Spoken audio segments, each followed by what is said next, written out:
Hi everyone, today we're gonna learn about 10 mistakes that non-native speakers usually make. So please pay attention and I'm gonna give you some examples and the corrections as well. Mistake number one.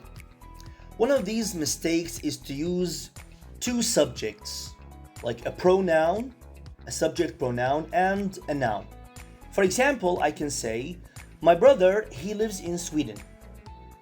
And this is wrong actually. The correction is to say, my brother lives in Sweden, or I can say, he lives in Sweden.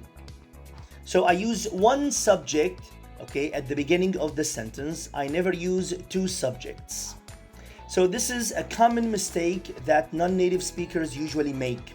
So please pay attention while speaking or writing, especially while speaking, because this is repeated. I hear it a lot from my students. So try to focus on one subject. It's a noun or a pronoun. So my brother lives in Sweden, or he lives in Sweden. Mistake number two, yes, no questions. If we ask yes, no questions in general, we don't usually say, you live here, or you speak English, or you work as a teacher. Now, this is a common mistake by non-native speakers, and the correction is to say, do you live here?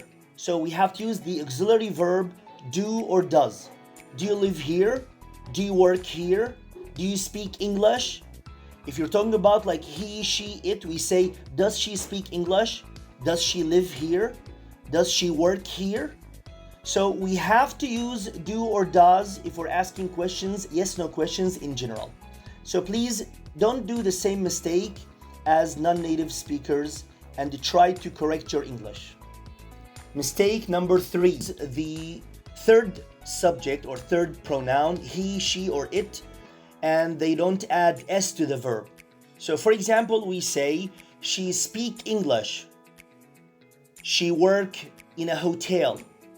Yeah. And the correction is to say, she speaks English, or she works in a hotel. Now, the reason why we add s to the verb, the rule says if we speak in general about any singular pronoun or singular noun, is to add s to the verb. This is about grammar, it's not optional.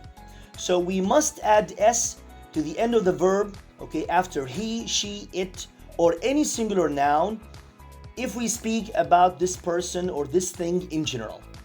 So this is a common mistake. Try to avoid it while speaking. Mistake number four, like when they use the singular pronoun or noun as he, she, it, or as a name, like when we say John, when we say Huda, when we say Samer, they usually use the negative form in a different or in a wrong way. So for example, we say he don't want to come, or he don't have a car, or he don't speak French. Now, whether he, she, or it, whether a singular noun, Samer, Mazen, Huda, we must, if we speak in general, as using simple present, we must use doesn't for the negative form. So we say he doesn't work here. He doesn't have a car. Okay? She doesn't speak French. So we have to use does, as doesn't with negative, because does not, this is doesn't. Mistake number five.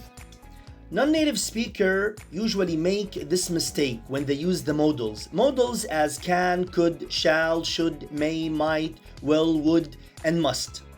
Usually after these modals, we never use to as a preposition. So we can say, for example, I can to play the piano, or I must to go. We never say to as a preposition after the modal verbs. And again, the modal verbs are can, could, shall, should, may, might, will, would, and must. So after these modals, we never use to. So just keep it in mind and try your best to avoid this mistake. So we say, I must go now, or we say, I can play the piano. I should go. We don't say I should to go. I should go now. Mistake number six. I watched a film at the cinema yesterday. Now, for some, it seems like that's a correct sentence, but honestly speaking, in here we have a wrong use of the verb. So when you watch something, usually you watch it either on your PC or on your phone. But when you watch something or when you have something at the cinema, we use the verb see. So the correction is to say, I saw a film at the cinema yesterday. I saw a film at the cinema yesterday.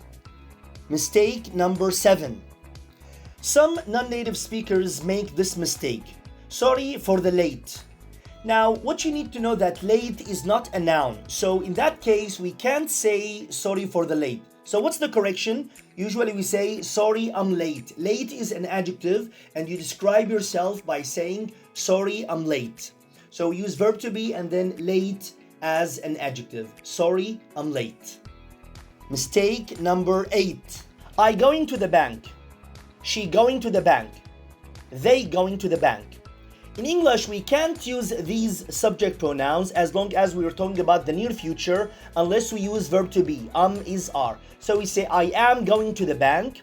She is going to the bank. They are going to the bank. So we must use verb to be, and this is one of the very common mistakes I notice all the time. Mistake number 9. I'm afraid from spiders. I'm afraid from snakes. In English, we don't usually say afraid from.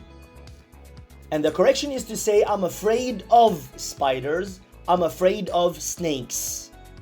So please keep this in mind. Afraid of God, afraid of spiders, afraid of ghosts, and so on. Mistake number 10. Another very common mistake in English when we say, I am interesting in this book. I am interesting in this book. The correction is when we talk about our feelings, we must use ed plus the adjective. So we say, I'm interested in this book.